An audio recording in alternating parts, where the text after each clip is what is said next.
এই যাবৎকালের একটা চাঞ্চল্যকর মামলা, এটা আপনার চিটাগাংয়ের 10টা কস্ত্র মামলা, সেটা মাননীয় আদালত থেকে আজকে রায় প্রচারিত হয়েছে, কিছুক্ষণ আগে রায় দিয়েছেন। এবং এই রায়ে নিচের কোর্ট থেকে আপনার 14 জনের ফাঁসির আদেশ ছিল। তো আজকে আমাদের হাইকোর্ট ডিভিশন বেঞ্চ যারা এই ডেথ রেফারেন্সটা শুনেছেন, মাননীয় বিচারপতি জনাব মোস্তফা জামান ইসলাম এবং মাননীয় বিচারপতি নাসরিন আক্তার, ওনাদের সমন্বয়ে যে বেঞ্চ, সেই বেঞ্চ দীর্ঘ শুনানির পর রায় দিলেন একটু আগে। সেই রায়ে আপনার 4 জনকে একুইটাল দিয়েছেন। এই 4 জনের মধ্যে হলো মহসিন উদ্দিন তালুকদার সাহেব একজন, লুৎফুজ্জামান বাবর সাহেব একজন, তারপরে আরেকজন আছে হলো এনামুল হক এবং আপনার আরেকজনকে মেজর জেনারেল রাজ্জাকুর হায়দার। এই 4 জন খালাস। আর আপনার 8 জনের সাজা আপনার ওই যে 25B-তে ওটা ডেথ থেকে কমিয়ে এনে 10 বছর করেছেন এবং বলেছেন যে কোড অফ ক্রিমিনাল প্রসিডিউরের 35A-টা অ্যাপ্লিকেবল হবে, তাইলে পরে তাদের সার্ভ আউট হয়ে যায়, অর্থাৎ 8 জনের। এই আর 2 জনকে একুইটাল দিয়েছেন, সেটা হলো মেজর জেনারেল আপনার কী নাম, ব্রিগেডিয়ার আব্দুর রহিম, হ্যাঁ ব্রিগেডিয়ার আব্দুর রহিম সাহেব, আর আর আর আর জান্নাতবাসী মতিউর রহমান নিজামী সাহেব। তো মতিউর রহমান নিজামী সাহেবের পক্ষে আমার বক্তব্য ছিল মাননীয় আদালতের কাছে যে এই মামলার এই 3টা পেপার বুক মিলিয়ে যে হাজার হাজার পৃষ্ঠা, তাতে করে কোথাও ওনার এগেনস্টে সামান্যতম একটা not even any iota of evidence ওনার এগেনস্টে নাই। কাজেই উনি যদিও আজকে দুনিয়াতে নাই, কিন্তু ওনার আত্মা শান্তি পাবে যদি আপনার ন্যায় বিচারে তাকে আপনার নির্দোষ সাব্যস্তে খালাস দেওয়া হয়। তো মাননীয় আদালত সমস্ত সাক্ষী প্রমাণ পুঙ্খানুপুঙ্খরূপে উনি নিরীক্ষা করে তারপরে উনি সিদ্ধান্তে আসছেন যে না, তার বিরুদ্ধে কোনো কিছু নাই, তাকে আমরা খালাস দিলাম। There is no evidence against him, তার বিরুদ্ধে কোনো সাক্ষী নাই, তার বিরুদ্ধে কোনো সাক্ষী প্রমাণ পাওয়া যায়নি। আর যাদেরকে খালাস দিয়েছেন তাদের বিরুদ্ধেও কোনো সাক্ষী প্রমাণ পাওয়া যায়নি। আর যাদেরকে সাজা দিয়েছেন তাদেরকে যেহেতু আপনার ডেথ সেন্টেন্স কমিউট শুধু না, এটা মাত্র 10 বছরে এনে দিয়েছেন। এখন পূর্ণাঙ্গ রায় পেলে পরে আমরা দেখতে পারবো যে কোর্টের অবজারভেশন বা কোর্ট কোন কোন পয়েন্ট এখানে ডিসাইড করেছেন।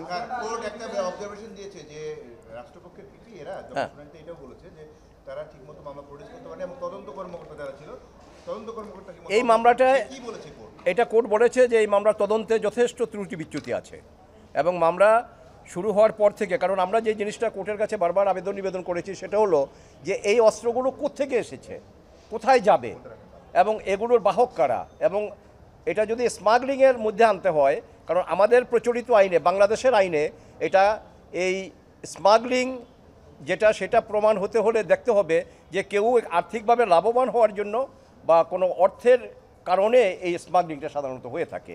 কিন্তু এখানে ওই ট্রায়াল জাজ সাহেব ওনার রায়ই উনি দেখছেন যে না, এটা এগুলো পার্শ্ববর্তী কোনো দেশে পাচার করার জন্য এগুলো আনা হয়েছিল।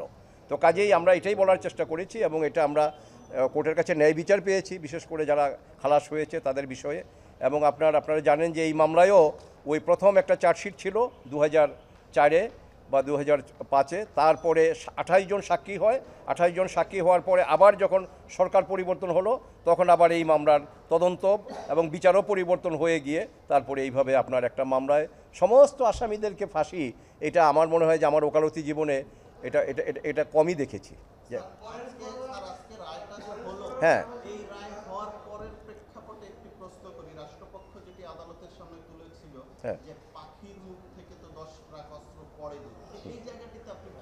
এটা এই জায়গায় আমি বলবো যে হ্যাঁ, এটা ঠিক, পাখির মুখ থেকে পড়েনি, এটা কেউ না কেউ এনেছে। কারা এনেছে সেটা তো রাষ্ট্রপক্ষ তাদের তদন্তে ব্যর্থ হয়েছে প্রমাণ করতে। সাজাটা এটা পূর্ণাঙ্গ রায় না পাইতে আমরা বলতে পারবো না। পূর্ণাঙ্গ রায় কোর্টের পেলে যে যাদেরকে সাজা আপনার মৃত্যুদণ্ড কমিয়ে 10 বছর করা হয়েছে, ও ট্রায়াল কোর্ট সাজা তো আপনার এই যে স্মাগলিং করেছে যে তারা আপনার এইটা ওই অন্য দেশে পাচার করার জন্য এবং আর্থিকভাবে লাভবান হওয়ার জন্য তারা এই স্মাগলিংটা করেছে। এটা ডেথ রেফারেন্সের রায় হলো। আর আর্মস অ্যাক্টের মামলার ব্যাপারে এই রায়ের ভিতরে কি আছে না আছে এটা আমরা না দেখে, পূর্ণাঙ্গ রায় না পেলে বুঝবো না। হ্যাঁ, না এটা তো আমাদের আর্গুমেন্ট ছিল যে এত বড় একটা ঘটনা, এখানে কোস্টগার্ড থাকে, নেভি থাকে, অন্যান্য গোয়েন্দা সংস্থা থাকে, তাহলে এগুলো যেই জাহাজ থেকে খালাস হলো তখন তারা কি করলো?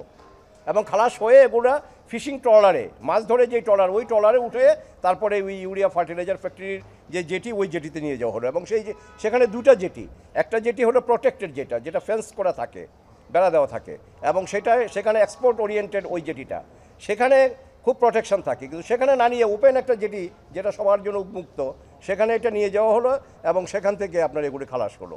তাহলে তদন্ত গোয়েন্দা সংস্থা কী করলো, এটা কোর্টের কাছে আমাদের প্রশ্ন ছিল। আপনি 21শে আগস্ট মামলার রায়ের প্রেক্ষাপটও টেনেছিলেন এবং আপনি কিছু জায়গায় বলেছিলেন যে বিচার ব্যবস্থাটা কেমন হয়েছিল নিম্ন আদালতে। তাহলে কি বলা যায় যে এ ধরনের কয়েকটি বিচারের দ্বারা আমাদের ফৌজদারি বিচার ব্যবস্থাকে আঘাত করা হয়েছে? নিশ্চয়ই, কারণ হলো বিচার যদি সঠিক না হয় তাইলে আইনের বিচার আছে এটা তো বলা যাবে না, আর আইনের বিচার যদি সমাজে না থাকে এই সমাজ থাকবে না। কাজে আমি আইনের ছাত্র হিসেবে এটুকু বলবো যে বিচার যেন সঠিক হয় এবং সাক্ষী প্রমাণের আলোকে যেন মামলার রায় হয়। এখানে সরকার পরিবর্তনের সাথে সাথে বিচারও যেন পরিবর্তন হয়ে না যায়। স্যার আমি আপনাকে একটু পরেশ বড়ুয়ার মৃত্যুদণ্ড ছিল, ওটা সে তো অ্যাবসকন্ডিং, সে তো আমাদের দেশে নাই। আচ্ছা, সে কোথায় কিভাবে চলে গেছে, কিভাবে তাকে পাঠিয়ে দেওয়া হয়েছে এটা আমরা জানি না। তো তাকে আজকে কোর্ট যেটা করলেন সেটা হলো যে তার ওই ডেথ সেন্টেন্স সেটা কমিউট করে তাকে লাইফে আনা হয়েছে। স্যার আপনাকে আমরা একটু লাইভে নিতে চাই, আমরা একটু আপনাকে প্রথম থেকে একটু জানতে চাই জি, 10টা অস্ত্র মামলা নিয়ে আছে, কি আদেশ হয়েছে যদি আপনি শুরু থেকে একটু প্রেক্ষাপটটা এই তো আদেশ। একটা লাইভে আচ্ছা আচ্ছা, একটু যে অবজারভেশনগুলো বললেন, যে অবজারভেশনগুলো দিয়েছে এবং একই সাথে কি রায় হয়েছে পুরোটা একটু বলেন। এখানে রায় যেটা হয়েছে সেটা হলো যে 14 জন আসামি ছিল যাদের মৃত্যুদণ্ড, তার মধ্যে বোধহয় 2 জন অ্যাবসকন্ডিং ছিল আর 12 জন ভিতরে আছে, তো আপনার কন্ডেমসেলে আছে। আজকে মাননীয় আদালত তার রায়ে আপনার 4 জনকে টোটালি একেবারে একুইটাল দিয়েছেন।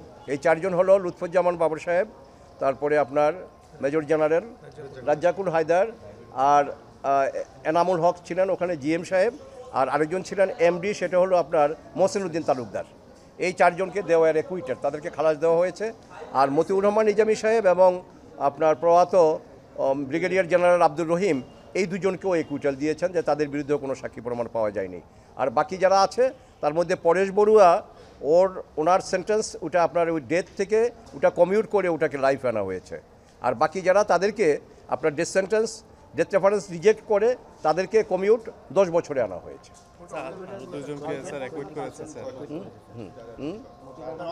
মতিউর রহমান নিজামী সাহেব এবং আপনার হ্যাঁ, ওনাদের তো কোনো আপিল ছিল না। আপিল না থাকলেও কোর্ট বলছেন যে আমরা এই মামলার আদ্যপান্ত সব কিছু বিবেচনা করে আমরা দেখলাম এবং সমস্ত এভিডেন্স আমরা পেরিউজ করে দেখলাম যে তাদের এগেনস্টে এই মামলায় সাজা রাখার মতো কোনো এভিডেন্স তাদের নাই, কাজেই দে ওয়ার একুইটেড। স্যার কোর্টের অবজারভেশনগুলো যদি একটু বলতেন। কোর্টের অবজারভেশন তো আমরা পূর্ণাঙ্গ রায় না পেলে আমরা পারবো না বা বলা যাবে না। আজকে যেটা না, তদন্ত সম্বন্ধে যে এই মামলার সঠিক তদন্ত হয় নাই, কারণ সঠিক তদন্ত হয় নাই এটা একেবারে দৃশ্যমান, apparent from the face of the record, as because যে এগুলো কোত্থেকে আসলো, কারা আনলো এবং কোথায় যাবে সে সম্বন্ধে কোনো কিছুই নাই। আর মামলা এবং এই মামলা দুটোতেই প্রায় একই রকম দেখা যাচ্ছে, প্রায় সবাই খালাস পেয়ে গেলেন বা সাজা কমানো হলো। মূল অভিযুক্ত কারা, মানে ভিকটিম যারা, তারা বিচার পেলেন না, আবার এদিকে মূল বিষয়টি বের হলো না। এটা করে বিচার বিভাগের প্রতি বা টোটাল তদন্তের প্রতি মানুষের এক ধরনের এখন এই অবিশ্বাস যাতে মানুষের দূর হয়ে যায় তার জন্য আমাদের আগামী দিনে কাজ করতে হবে। আমাদের যে যখন সরকার আসবে সেই সরকার নিরপেক্ষ থাকবে, কোনো তদন্ত বা কোনো মানে আপনার বিচার বিভাগে কেউ হাত দেবে না, এটা আমরা আশা করব। এবং যদি প্রপার তদন্ত না হয়, সঠিক তদন্ত যদি না হয়, আপনার ক্রেডিবল এভিডেন্স যদি কালেক্ট করতে না পারে, তাইলে আলটিমেটলি তো বিচার একটা কোর্টে রায় হতে পারে কিন্তু আলটিমেটলি তো এটা থাকবে না। না, পরেশ বড়ুয়ার যেহেতু আমাদের এখানে আমাদের প্রচলিত আইনে এলআর ম্যানুয়াল অনুযায়ী, লিগ্যাল রিমেম্বারেন্স ম্যানুয়াল অনুযায়ী কোনো কারো যদি ক্যাপিটাল পানিশমেন্ট হয়, তা সে যদি উপস্থিত নাও থাকে, তার যদি অ্যাবসেন্সিয়াও এখানে বিচার হয়, সেখানে আমাদের দেশের আইন অনুযায়ী স্টেট ডিফেন্স লয়ার সে পায় এবং স্টেট ডিফেন্স লয়ার ছিলেন ওনার পক্ষে কথা বলার জন্য। ওয়ার্ডার হলো আপনার 4 জন খালাস একুইটাল, 4 জন খালাস।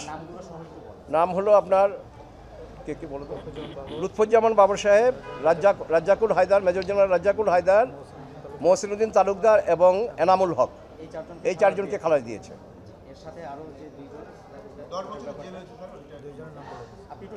এই 2 জন আর বাকি যে 2 জন সাতজন 10 বছর। আচ্ছা, এই তো 4 জনকে অ্যাকুইটাল দিয়েছে, আর 2 জন আপনার খালাস হয়েছে, আরও 2 জন খালাস হয়েছে যারা দে আর ডেড, বাট তাদেরকে কোর্ট নির্দোষ সাব্যস্ত করেছেন। আর হলো মতিউর রহমান নিজামী সাহেব এবং আপনার brigadier general Abdur Rahim. Sir Nurul Amin সাহেবকেও খালাস দিয়েছে। হ্যাঁ, নুরুল আমিন সাহেবকেও খালাস দিয়েছে। জি। ওনারা মানে লিভিং 4 জন আর 2 জন যারা মারা গেছেন তাদের 10 বছর দেওয়া হয়েছে। যে বাকি যারা ছিলেন ওখানে 7 জন বোধহয়, না 8 জন, 7 বা 8 জন, 6 জন স্যার। 6 জন বা 7 জন। আচ্ছা, আকবর লিয়াকত, শাহাবুদ্দিন, দিন মোহাম্মদ, হ্যাঁ হাজি আব্দুল সোবাহ। হ্যাঁ, আচ্ছা। ওনাদেরকে ডেথ সেন্টেন্স ছিল, তো ওনাদেরকে কনভিকশন বহাল রেখেছেন, বাট সেন্টেন্সটা রিডিউস করে তাদেরকে 10 বছর দেওয়া হয়েছে।